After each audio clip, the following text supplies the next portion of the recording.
Shalom Bapak Ibu Saudara sekalian, kita berjumpa kembali dengan acara Manarima hari ini.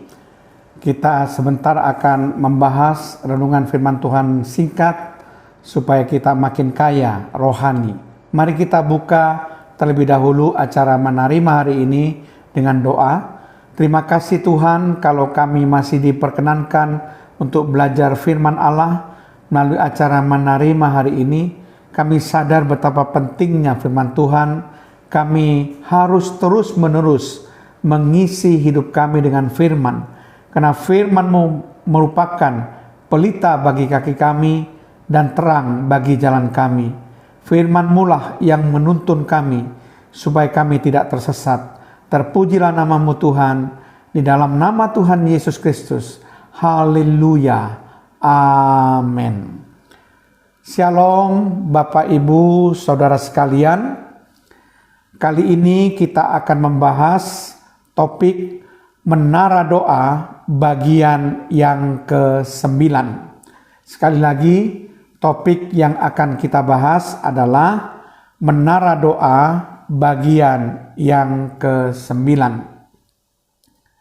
Untuk menara doa bagian yang ke-9 ini, saya akan membahas mengenai hal manfaat doa syafaat. Doa syafaat bukan merupakan doa yang dinaikkan untuk keperluan pribadi, melainkan bertindak sebagai pengantara. Dalam istilah bahasa Inggrisnya adalah stand in the gap. Artinya, seseorang yang berdiri di antara kedua belah pihak. Memohon belas kasihan Tuhan bagi kepentingan, keperluan, dan keselamatan orang lain. Memohon bagi kepentingan bangsa dan negara, bahkan suku-suku bangsa yang ada di dunia. Ini bisa dilihat di dalam 1 Timotius pasal 2 ayat 1 sampai 4.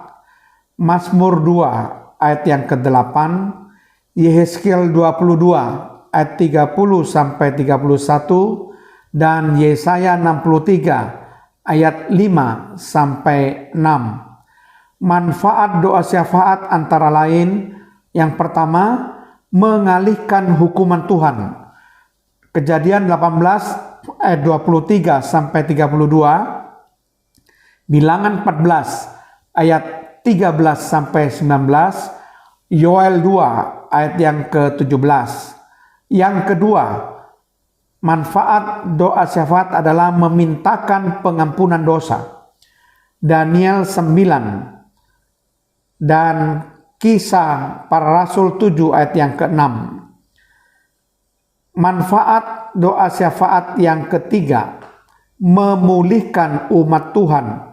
Nehemia pasal pertama. Manfaat doa syafaat yang keempat, memberkati umat Tuhan. Bilangan 6 ayat 24 sampai 26, Mazmur 122 ayat 1 sampai 8. Manfaat doa syafaat yang kelima, pertumbuhan orang Kristen. Filipi 1 ayat yang ke-9, Kolose 1 ayat 10 sampai 11. Manfaat doa syafaat yang ke-6, memohon pencurahan Roh Kudus. Kisah Para Rasul pasal 8 ayat 15 sampai 18, Efesus 3 ayat 14 sampai 17. Manfaat doa syafaat yang ke-7, gembala yang baik.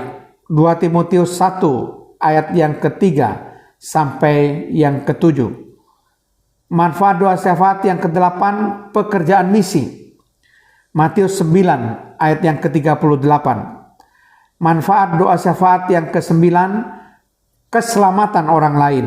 Roma 10 ayat yang pertama. Manfaat doa syafaat yang ke-10, melepaskan orang-orang tertentu dari bahaya.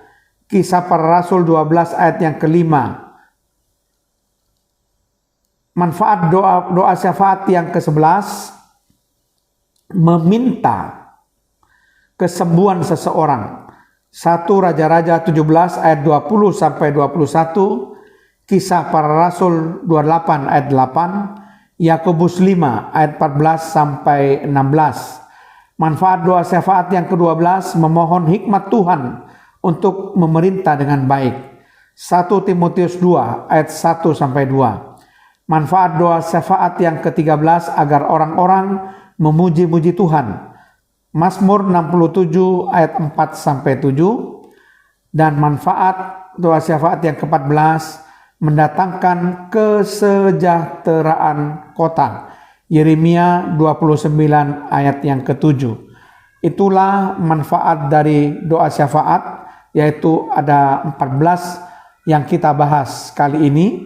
Kalau kita review ke-14 manfaat dari doa syafaat, yang pertama mengalihkan hukuman Tuhan, yang kedua memintakan pengampunan dosa, yang ketiga memulihkan umat Tuhan, yang keempat memberkati umat Tuhan, yang kelima pertumbuhan orang Kristen, yang keenam memohon pencurahan Roh Kudus, yang ketujuh gembala yang baik, yang kedelapan pekerjaan misi, yang kesembilan keselamatan orang lain, yang kesepuluh melepaskan orang-orang tertentu dari bahaya, yang ke-11 meminta kesembuhan seseorang, yang ke-12 memohon hikmat Tuhan untuk memerintah dengan baik, yang ke-13 agar orang-orang memuji-muji Tuhan, dan yang ke-14 mendatangkan kesejahteraan kota. Amin.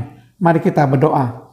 Terima kasih Tuhan, kalau hamba-Mu sudah membahas tentang manfaat doa syafaat, biar ini akan memperkaya pengertian dan wawasan teologi kami akan kebenaran firman-Mu. Di dalam nama Tuhan Yesus Kristus. Haleluya. Amin.